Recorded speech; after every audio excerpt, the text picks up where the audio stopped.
Excel PU college ಗುರುವಾಯಿನಕೆರೆ, ಕರ್ನಾಟಕದ number 1 PU college. Admissions open now. ಇವತ್ತು ಬೆಂಗಳೂರಿನಲ್ಲಿ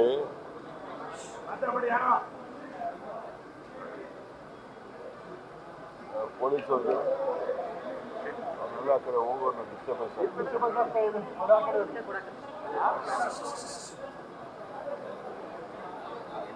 ಕಳೆದ 2 ದಿನದಿಂದ ಬೆಳಗಾವಿ ಪ್ರವಾಸ ಬೆಂಗಳೂರಿನಲ್ಲಿ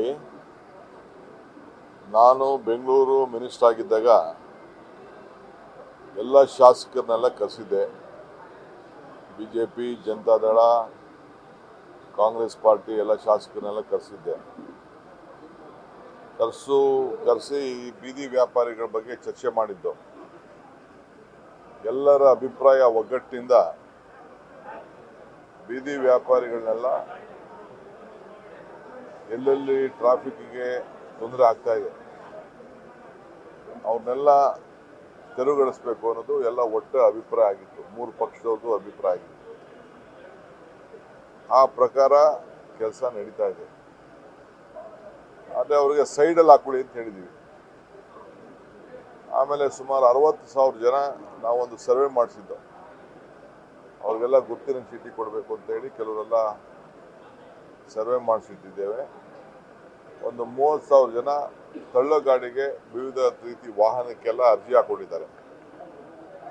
ಅದು ಕೂಡ ಈಗ ಟೆಂಡರ್ ಕರೆದು ಅವ್ರಿಗೆಲ್ಲ ನಾವು ತ್ರಿಚಕ್ರ ವಾಹನಗಳನ್ನು ಕೊಡ್ಲಿಕ್ಕೆ ಆಲ್ರೆಡಿ ಎಲ್ಲ ವಾಹನಗಳನ್ನೆಲ್ಲ ತರಿಸೋದು ನೋಡಿದ್ದೇನೆ. ಸೊ ಅದು ಕೃಷ್ಣ ಬೈರೇಗೌಡರು ಮಾಡ್ತಾರೆ, ಹೇಳಿದ್ದೀನಿ ನಾನು. ಆದಷ್ಟು ಜಲ್ದಿ ಅವ್ರಿಗೆಲ್ಲ ವಾಹನ ಕೊಡಿ ಅಂತ. ನಾವೇನು ನಿಗದಿ ಮಾಡ್ತೀವಿ ರೋಡ್ಗಳು ಅಲ್ಲಿ ಅವ್ರು ಇಟ್ಕೊಳ್ಳಿ. ಅವ್ರಿಗೆ ನಾವೇನು ಯಾರಿಗೂ ಹೊಟ್ಟೆ ತೊಂದರೆ ಮಾಡಬೇಕು ಅಂತಿಲ್ಲ. ಬೀದಿ ವ್ಯಾಪಾರಿಗಳು ಇರಬೇಕು. ಆದರೆ ಹಂಗಂತ ಮೇನ್ ರೋಡಲ್ಲಿ ಹಾಕ್ಕೊಂಡು ಕವರ್ ಹಾಕ್ಕೊಂಡು ಮಾಡೋಕ್ಕೆಲ್ಲ ಆಗಲ್ಲ. ಯಾಕೆಂದ್ರೆ ಎಲ್ಲ ಸುಪ್ರೀಂ ಕೋರ್ಟಲ್ಲಿ ಕ್ಲಿಯರ್ ಆಗಿ ನಮಗೆ ಡೈರೆಕ್ಷನ್ಸ್ ಇದೆ. ಸೊ ಕೋರ್ಟ್ ಪಾಲನೆನೂ ಮಾಡಬೇಕು, ಜನರ ಅಭಿಪ್ರಾಯನೂ ಕೇಳಬೇಕು. ಸೊ ಅದಕ್ಕೆ ನಾವು ಈ ತೀರ್ಮಾನ ಮಾಡ್ತಾ ಇದ್ವಿ. ಮುಂದಕ್ಕೆಲ್ಲ ಸ್ವಲ್ಪ ಕೆಲವ್ರಿಗೆ ಕಠಿಣವಾದಂಥ ತೀರ್ಮಾನ ಆಗ್ತದೆ. ಒಂದು ನಿಮಿಷ, ನಾನು ಮಾತಾಡ್ತಾ ಇರೋದು, ನೀವು ಮಾತಾಡ್ತಾ ಇರೋದು ನೀವು ಮಾತಾಡ್ಕೊಳ್ಳಿ. ನಾನು ನಿಮ್ಗೆಲ್ಲ ಉತ್ತರ ಕೊಡಲ್ಲ. ನಾನು ಹೇಳಿದ್ದೆಲ್ಲ ಹೇಳಿದ ಮೇಲೆ ಆಮೇಲೆ ನಿಂತಿದ್ದೆ. ಸೊ ಅದಕ್ಕೆ ನಿಮ್ಗೆ ಇಷ್ಟವಾಗಿದ್ದಾಗ ಮಾತಾಡಬೇಕು ಅಂತ ಹೇಳ್ತೀರಾ. ನಾನು ನಿಮ್ಗೆ ಇಷ್ಟ ಬಂದಾಗ ಮಾತಾಡೋಣ. ನನಗೆ ಇಷ್ಟ ಇದೆ ಅವೆಲ್ಲ ತಿಳ್ಕೊಳ್ಬೇಕು ನೀವೆಲ್ಲ. ನಾನೆಲ್ಲೂ ಮೀಡಿಯಾಗೆ ಅಡ್ರೆಸ್ಸೇ ಮಾಡ್ತಿಲ್ಲ. ಇಲ್ಲಿ ಏನೋ ನಿಮ್ಗೆ ಗೌರವ ಕೊಟ್ಬಿಟ್ಟು ಎಲ್ಲ ನಾಳೆ ಫ್ರೆಂಡ್ಸ್ ಅಂತ ಬಂದಿದ್ದೀನಿ ನಾನು. ಸೊ ಈ ಬೀದಿ ವ್ಯಾಪಾರದ್ದು ಈ ರೀತಿ ತೀರ್ಮಾನ ಮಾಡಿದ್ದೇವೆ. ಇವತ್ತು ನಾನು ಏನೇನು ನಮ್ಮ ಕೃಷ್ಣ ಬೈರೇಗೌಡರು ಕಾರ್ಯರೂಪ ಮಾಡಿದ್ದಾರೆ, ಇದು ಅವರೊಬ್ಬರ ಮೇಲೆ ಬಿಡುವಂಥ ಪ್ರಶ್ನೆ ಅಲ್ಲ. ಇದು ಇಡೀ ಎಲ್ಲ ಶಾಸಕರು, ಬೆಂಗಳೂರು ಶಾಸಕರೆಲ್ಲ ಸೇರಿ ನಾವು ಪೊಲೀಸ್ ಅಧಿಕಾರಿಗಳ ಹತ್ರ ಕೂಡ ಚರ್ಚೆ ಮಾಡಿ ಈ ತೀರ್ಮಾನವನ್ನು ಕೈಗೊಂಡಿದ್ದೇವೆ. ಸೊ ಅವ್ರಿಗೆ ಆಲ್ಟರ್ನೇಟಿವ್ ಸ್ವಲ್ಪ ಸೈಡ್ ರೋಡ್ಗಳು, ಬೇರೆ ರೋಡ್ಗಳನ್ನ ಕೊಡ್ತೀವಿ. ಬಟ್ ಅವರು ವ್ಯಾಪಾರ ಮಾಡ್ಕೊಂಡು ಸಾಯಂಕಾಲ ಹೋಗ್ಬೇಕು. ತಳ್ಳ ಗಾಡಿ ತಗೊಬರ್ಬೇಕು, ಇಟ್ಕೋಬೇಕು, ಹೋಗ್ಬೇಕು. ಅಲ್ಲೇ ಟೆಂಟ್ ಹಾಕೊಂಡು ಕೂತ್ಕೊಳ್ಳೋಕ್ಕಾಗಲ್ಲ. ಸೊ ಎಲ್ಲ ನಾಗರಿಕರಿಗೆಲ್ಲ ಅವ್ರವ್ರ ಬದುಕು, ಅವ್ರವ್ರ ಪಾಪ ಆಸ್ತಿ ಮುಂದೆ, ಮನೆ ಮುಂದೆ ಹಾಕೊಂಡ್ರೆ ಯಾರು ಸುಮ್ಮನೆ ಇರ್ತಾರೆ. ಅದಕ್ಕೆ ನಾವು ನಿಗದಿ ಮಾಡ್ತೀವಿ. ನಿಗದಿ ಮಾಡಿದ ಪ್ರಕಾರ ಅವ್ರು ಮಾಡ್ಕೊಂಡು ಹೋಗ್ತೀವಿ. ಹೇಳಿ. ಈಗ JBI ಎಲೆಕ್ಷನ್ ಆಗಸ್ಟ್ ಜನರಿಗೆ ಮಾಡೋಣ ಸುಪ್ರೀಂ ಕೋರ್ಟ್ ಹೇಳಿತ್ತು. ಆದ್ರೆ ಈಗ JBI ಅಧಿಕಾರಿಗಳು ಸುಪ್ರೀಂ ಕೋರ್ಟ್ ಮೊರೆ ಹೋಗಿದ್ದಾರೆ. SIR ಕಾರಣಕ್ಕೆ ನಮ್ಗೆ ಡಿಸೆಂಬರ್ವರೆಗೂ ಕಾಲಾವಕಾಶ ಕೊಡಿ ಅಂತ. ನೋಡಿ, ಅವರು ಕೊಡಲ್ಲ ಅಂತ ಈಗಾಗಲೇ ಹೇಳಿದ್ದಾರೆ, ಲಾಸ್ಟ್ ನಿಮಗೆ ಆಗಸ್ಟ್ ಅಂತ. ಬಟ್ ವಾಸ್ತವಾಂಶ ಸ್ವಲ್ಪ ಸಮಸ್ಯೆ ಇದೆ ಅವ್ರ ಅಧಿಕಾರಿಗಳದು. ಅವ್ರು ಬಿಟ್ಬಿಟ್ಟಿದ್ದೀನಿ. ನಾನು ಇದಕ್ಕೆ ಇಂಟರ್ಫಿಯರ್ ಆಗಲ್ಲ. ನಾವು ಸಿದ್ಧತೆ ಏನು ಮಾಡ್ಕೊಳ್ಬೇಕು, ಎಲೆಕ್ಷನ್ಗೆ ಸಿದ್ಧತೆಯನ್ನು ನಮ್ಮ ಪಕ್ಷಗಳಲ್ಲಿ ನಾವೆಲ್ಲ ಮಾಡ್ಕೊಳ್ತಾ ಇದ್ದೀವಿ.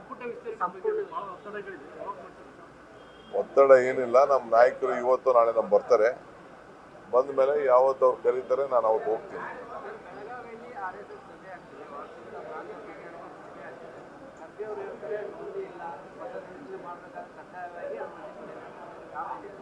ನೋಡೋಣ, ನನಗಿನ್ನ ಅದು ಮಾಹಿತಿ ಬಂದಿಲ್ಲ. ಈ ಪೇಪರಲ್ಲಿ ಬರೆದಿದ್ರೆ ಅಷ್ಟು ಮಾತ್ರ ಗೊತ್ತಿದೆ. ವರದಿ ಕೇಳಿದ್ದೀನಿ. ಆಮೇಲೆ ಕಾನೂನಲ್ಲಿ ಯಾರಿಗೇನು ಅವಕಾಶ ಇದೆ ಆ ಅವಕಾಶಗಳಿಗೆಲ್ಲ ಸಿಗ್ತದೆ. ಕಾನೂನಲ್ಲಿ ಅವಕಾಶ ಇಲ್ಲ ಅಂದ್ರೆ ಅವಕಾಶ ಸಿಗುದಿಲ್ಲ. ಒಬ್ಬೊಬ್ಬರಿಗೆ ಒಂದೊಂದು ಮಾಡೋದಲ್ಲ. ಮೋಡ ಬಿತ್ತನೆ ಬಗ್ಗೆ ಬಹಳ ಡಿಮ್ಯಾಂಡ್ ಇದೆ. ನಾನು ನಮ್ಮ ಲೀಗಲ್ ಅಧಿಕಾರಿಗಳು ಮತ್ತು ನಮ್ಮ ಫೈನಾನ್ಸ್ ಡಿಪಾರ್ಟ್ಮೆಂಟ್ ಅವ್ರನ್ನೆಲ್ಲ ಮಾತಾಡಬೇಕು. ಶಾಸಕರೆಲ್ಲ ಬಹಳ ಒತ್ತಾಯ ಮಾಡಿ ಹೇಳಿದ್ದಾರೆ, ಪರಿಶೀಲನೆ ಮಾಡ್ತೀನಿ. ಸರ್, ಕಿತ್ತೂರು ಕರ್ನಾಟಕದ ಎಲ್ಲ ಶಾಸಕರು ಭೇಟಿಯಾಗಿದೆ ನಿಮಗೆ.